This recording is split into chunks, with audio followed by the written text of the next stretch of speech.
Ôtez pas tout ça, bien-aimés frères et sœurs. Il y a un débat actuellement au niveau de l'OTAN ou de l'Occident collectif. Est-ce que l'Europe peut s'en sortir sans les États-Unis? Est-ce que l'Europe peut avoir une protection à elle sans les États-Unis?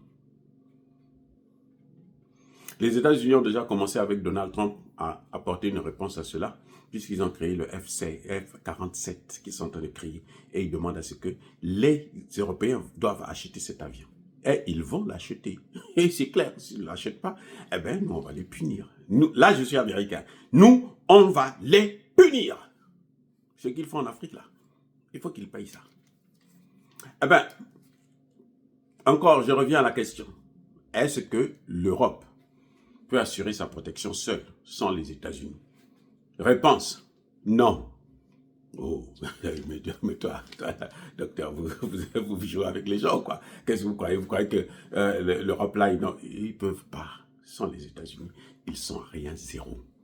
Nada. Niet, zéro. Il n'y a rien. Rien du tout, ils ne peuvent rien faire. Vous savez pourquoi?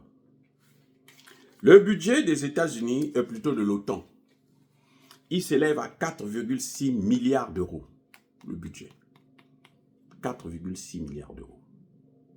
Jusqu'en 2024, les États-Unis prenaient en charge, sur les 32 pays, les États-Unis payaient 22%. Dans ce budget-là, les États-Unis investissaient 22%. C'était, ça se chiffre à plus d'1 milliard.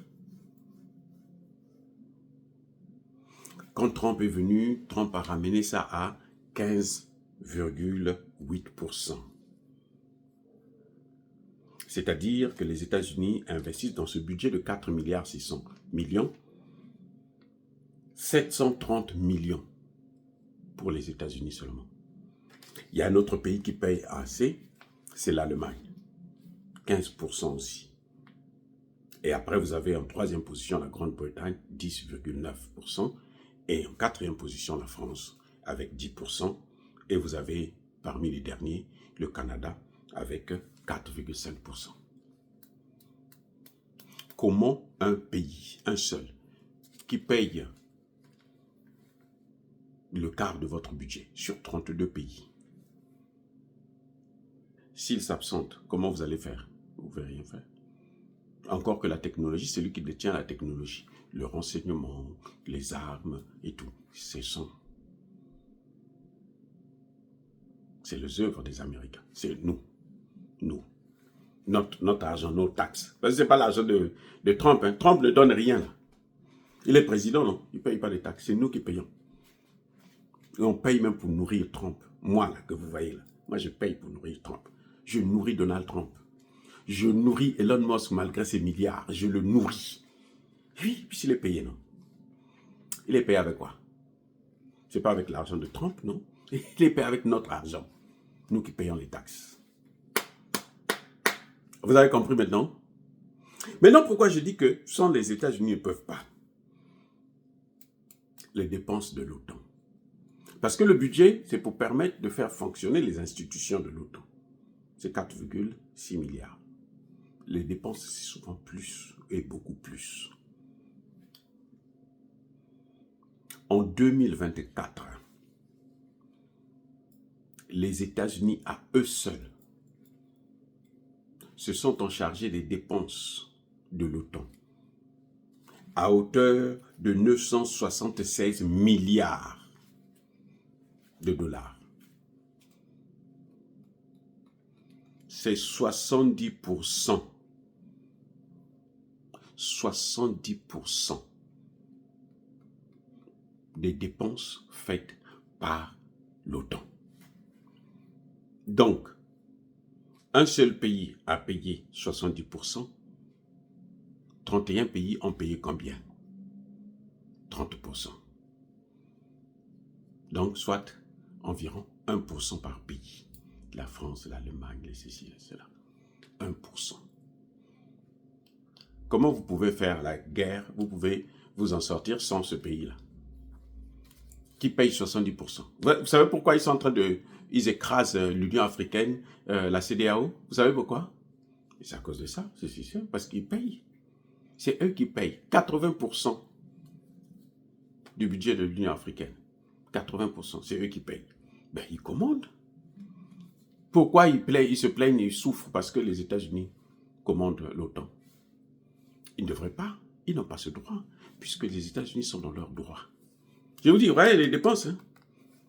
Les États-Unis dépensent 3% du PIB des États-Unis pour l'OTAN. 3%. Les 976 milliards, là, c'est 3% du PIB des États-Unis. Qu'on prend, qu'on jette comme ça, là. Pour les Français, pour les enjeux des Français, Allemands et autres. Et maintenant, quand les États-Unis parlent, eux aussi, ils veulent ouvrir leur gueule. Ils ne peuvent pas faire ça chez nous en Afrique. Parce que nous avons les matières premières. Et nous n'avons pas besoin. C'est eux qui s'obligent, qui s'imposent à nous sous réserve des représailles. Si vous ne faites pas, on vous maltraite, on tue votre peuple. Mais sinon, en réalité, nous, on n'a pas besoin d'eux. On peut vivre loin d'eux, sans eux. On peut vivre, sans eux, on peut vivre. Ils avaient dit cela avec la pandémie, que nous, on va être exterminés parce qu'on va souffrir. Il y aura plus de céréales. Ils n'ont pas donné. 2% des céréales vendues dans le monde sont allées en Afrique seulement. 2% seulement. C'est même pas pour nourrir un seul pays d'Africains. Mais on a pu s'en sortir.